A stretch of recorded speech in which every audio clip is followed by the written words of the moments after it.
Here I will talk about some of the daily life experiences that I have with living in Japan.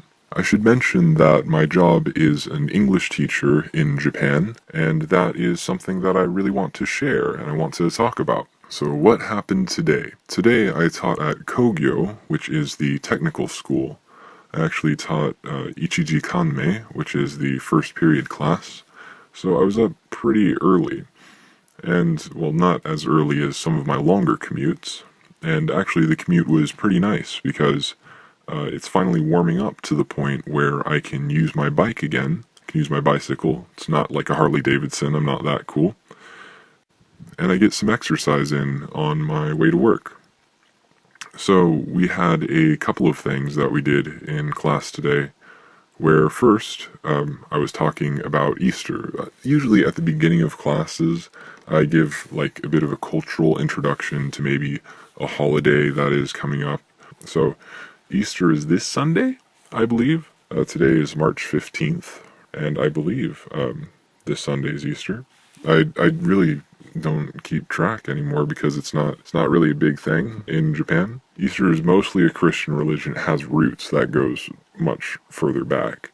But for all intents and purposes, Easter is a Christian religion, and Christianity, there are, Christian missionaries and stuff to Japan. There's actually a lot of Mormons, interestingly, at least in my area. There's a lot of Mormon missionaries. Not a lot, but I mean, relatively speaking. It doesn't have an influence over Japanese culture. Anyway, I was talking about Easter being, some symbols of spring, like, rabbits are a symbol of spring, and we have colored plastic eggs that we hide, and we have candy that's inside them. Then children go out and look for the eggs. It's an Easter egg hunt. Just a real simple thing like that as an introduction. And actually, the teacher I was working with had a lesson plan set up that we were going to talk about some various facts about America, and we were going to bring in some example sentences related to what's going on in their textbook. So example grammar and example vocabulary that was tied into that. But it turned out that they had already done the lesson that we had planned. We do the same lesson plan for each of the classes within a grade level. I think at this school there's 4 classes for the Ichinensei, for the first year students. So we messed that up. But we did have a backup plan, which is there's this Jeopardy style game, like the TV show Jeopardy, where we have a grid that's up on the blackboard, and then it's kind of like a sentence translation review. So it's not super exciting, but it's something that I have in my back pocket that's interesting. Or it's not just sentence translation stuff. It's listening and responding to questions in English. And it's really engaging because the students can make groups and talk to each other about it, and everyone gets a chance to answer because we move around the classroom with giving people opportunities to respond. But I kind of feel like talking about the classroom structure and everything, that gets kind of boring pretty fast. So after I'd taught a couple of classes, there was a bit of a gap of time between basically when lunchtime was, or the class before lunch, and then through lunchtime, where one of the teachers was teaching and running some errands, but she wanted me to stay for a while because after she was done with her errands, she wanted to talk with me because she was going to be transferred out. This is someone that I'd been working with for the last year and a half at this school, and she's being transferred out with the Japanese work year. People get transferred out at the beginning of April. There's a lot of big changes. The beginning of the fiscal year in Japan is April 1st. So yeah, April Fool's is not a thing. It's a very serious day in Japan. So at the end of March, right now, since it's mid-March, but towards the end of March, there are a lot of final exams and this graduation ceremony for the students. So this is like the end of the school year as well. And the beginning of the school year is in April, where there's the entrance ceremonies that will be coming up soon. But yeah, one of the teachers wanted to talk with me just a little bit, just to say goodbye, basically.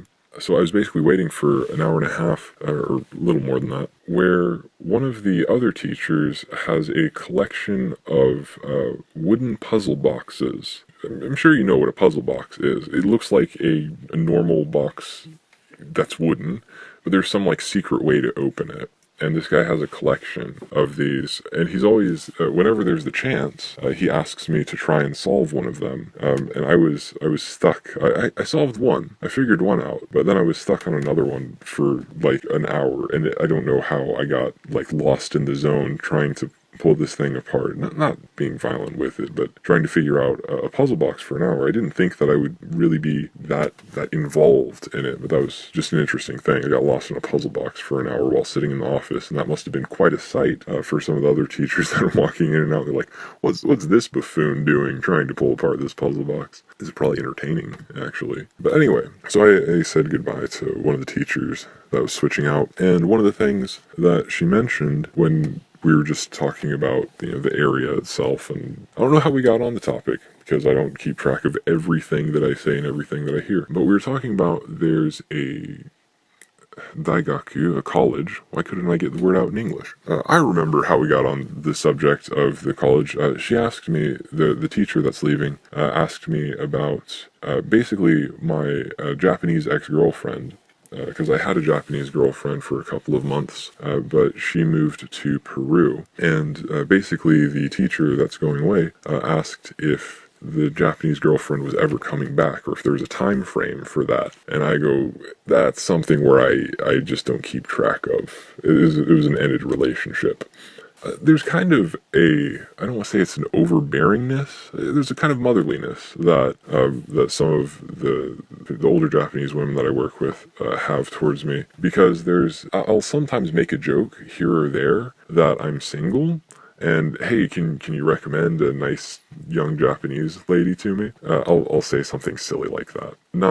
I don't play that up or anything. It's just a passing comment kind of joke. Because that question when you're introducing yourself, it's not rude or anything. It's something that comes up that people will ask. So are you married? Do you have a girlfriend? Do you have a Japanese girlfriend? They won't. It's not like, I'm just giving an example. They're saying it really quick. They're not going to do like shotgun journalism where, do you have a girlfriend? It's not why won't you answer this directly? It's not like that. No, the thing is, I've had crummy luck with relationships in Japan, but I did have one Japanese girlfriend, and it happened that she went to that college. She went to the agricultural college. There's only one college in the area, and it's agricultural college because I'm kind of out. I'm kind of out in the sticks. Not really. I'm not near anything. It's technically a city that I live in, but it's not large at all. There's nothing to do.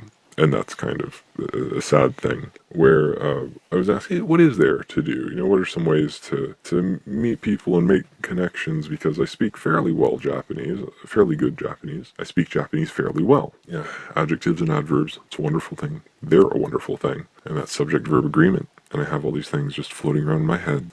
Anyway, I wanted to know where that university was, because I realized I know a lot of places that are around the city that I live in, city with air quotes around that, and I can bike to pretty much everything that's important. But I never figured out where this college was, and it's because it's on the south side of town, kind of in this pocket of area where there's not really much around it. There's actually a lot of fields around it because it's an agricultural college. It's something where I'd have to go out of the way from like my usual route to the different high schools that I teach at, or to the city office. It's not near the station or anything. So I decided to go out on a little adventure today after work.